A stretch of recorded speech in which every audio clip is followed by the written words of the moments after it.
Lava rocks are used to build walls, and inside these fences, families plant potatoes. The islanders on Tristan are... Hey guys, what's up? Welcome back to our channel. But before we start, I would want you to hit that red subscribe button so that you never miss out on any of our videos. Most isolated homes in the world. Where do you go when you really want to be alone in the countryside or the ocean? Some people take the concept of isolation to a real extreme, placing it at the heart of their living situation, so let's talk about the most isolated homes in the world. Number 8, Edinburgh of the CC's Tristan da Cunha. Sometimes it's just not a singular home that is isolated from the world, rather, a whole town can be isolated, such is the case for Edinburgh of the CC's Tristan da Cunha. This particular town is over 1,200 miles away from any other settlement, making it known as one of the most isolated places on Earth. The town itself was named after the Duke of Edinburgh back in 1867 when he actually came to visit the place, but in modern times it's just known as settlement by the 300 people that actually live there. The closest country to this place is actually South Africa, but it's far from the settlement as it's nearly 1,500 miles away. There's plenty of wildlife and diversity on the island.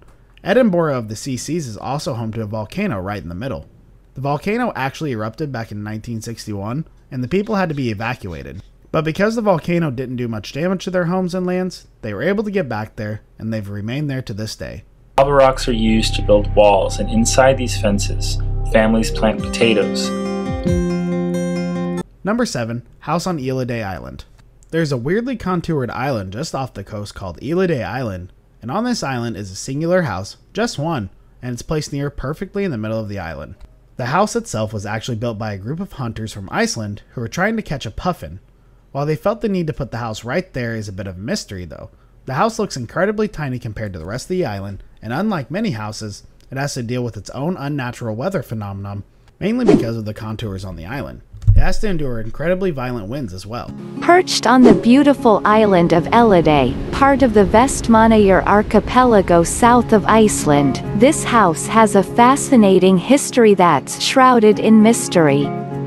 The island is Elidae, and the image of the small, isolated house has given rise to a whole host of theories about who lives there. Number 6, Just Room Enough Island, Canada. In Canada, there is a small island within the confines of the St. Lawrence River. The island is literally called Just Room Enough Island because someone realized that there was just enough room for a singular house in a very small yard. The one-story house is actually enough space to do most things that a homeowner would do, including having a tree and occasionally having room to put out chairs. However, because it's a flowing river, it has a high and low tide. When the tide is high, the yard is consumed by the water. When the tide is low, the family can come out and relax in the yard and sit on chairs. To get around, the family has a boat that they use to get to the other side of the river if they need to go somewhere. The island is one of 1,864 islands located on the St. Lawrence River, which separates New York from Ontario. According to Condé Nast Traveler, the island part the Thousand Islands archipelago. Once known as Hub Island, it was purchased in 1950 by a family known as the Sizelins. Number 5, Villa La Estrellas, Antarctica. There are 2 settlements on the entire continent of Antarctica, and one of them is the very secluded Villa La Estrellas. This very small town, which at max houses about 100 people, was built on the coast of an island right next to the continent. It's one of the very few areas which life can be sustained in regards to humans, as animals of all kinds live in the frozen continent of Antarctica. In this settlement, there's a gym, school, church, even a post office, and for those who want the internet, they have Wi-Fi there. However, it is rooted in the school's computers, so you have to be there to get it. All this being said though, the isolation comes at a cost because the winter months of Antarctica have some of the most dangerous weather conditions on the planet. And due to that, many of the inhabitants of this town actually leave it to ensure that they don't get hurt by the freezing cold, blistering wind and mounds of snow. There are a handful of civilians, such as the manager of this bank, the only one on the continent. I have a very close group of friends. We're all very happy here. We organize many events. We share our... Number 4, the Pharaohs Houses. The Faroe Islands are located between Norway and Iceland, and some people decided to take a very Viking approach in regards on how they live there. These secluded houses are built into the very ground they walk on. What's more, the walls of their homes are pure stone, while other houses in the area are built in more traditional ways. These are more in the style of Vikings that lived between 400 and 600 AD. Some look at these houses and actually draw comparisons to the Hobbits of the Lord of the Rings franchise, but these kinds were built long before Junior Howard Tolkien ever came to be. We have our own language, which is another thing that surprises people. Levi Hansen works for the Faroese Tourism Bureau in the small capital city of Tórshavn. The rugged, remote Faroe Islands have just 50,000 citizens total. Number 3, Casa de Pinedo, Guimarães Mountains, Portugal.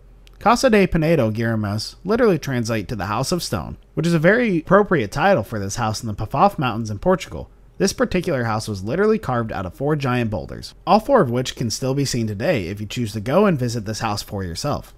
The house is full of functionally, save for the fact that it does not have any electricity in it due to its construction and placement in the mountains. So if you want to see it at night, you'll need to use candles. Weirdly enough, this house actually was built in 1947 and it was constructed to be a vacation house for people who came to visit to get away from it all.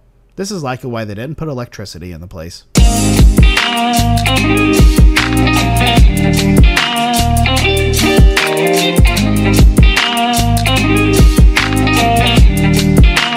Number 2, La Granada, Peru. The country of Peru is home to the Andes Mountains, and within the Andes is a settlement known as La Granada. The town sits 17,000 feet above sea level. This, in turn, makes it the highest human settlement on Earth. Right now, what might surprise you though, is that this town is not small. It's actually quite large. 50,000 people reside in La Granada, which is quite a feat given the mountain setting and terrain create many problems for its people. For example, due to its placement and height on the mountain, there's no running water near it. Plus, living at a high altitude can affect your body in many ways. If you're not adjusted to it, so why live such in a place? Well, because there's gold in the area. Are cold and nights freezing. The average annual temperature in La Rinconada is only 1.2 degrees Celsius. In reality, La Rinconada is more of a settlement than a city. There are no roads, no plumbing and no sewage disposal system. Number 1, Kadashi Pilar, Central Georgia. In the country of Georgia, a 120 plus feet stone pillar rises above the landscape of the local area. And on top of that stone pillar is a building, specifically a church. This Christian church is kept running by a monk who lives alone on the pillar. He maintains the church as part of his duty, while also enjoying the view of the Georgia landscape. 40 meters or 130 feet into the sky. On top, you'll find one of the most isolated and sacred churches on Earth. Thank you so much to Red Stinger 103 for requesting this video. If you love Earth and geography, don't forget to subscribe so you can learn about new wonders of the world regularly. This brings us to the end of our video. I hope you enjoyed it. Hit like if you did, and don't forget to subscribe to our channel so that you don't miss any of our videos in the future. Also, watch the 2 videos that are on your screen because I'm sure you'll love them. With that, I'll see you in the next video.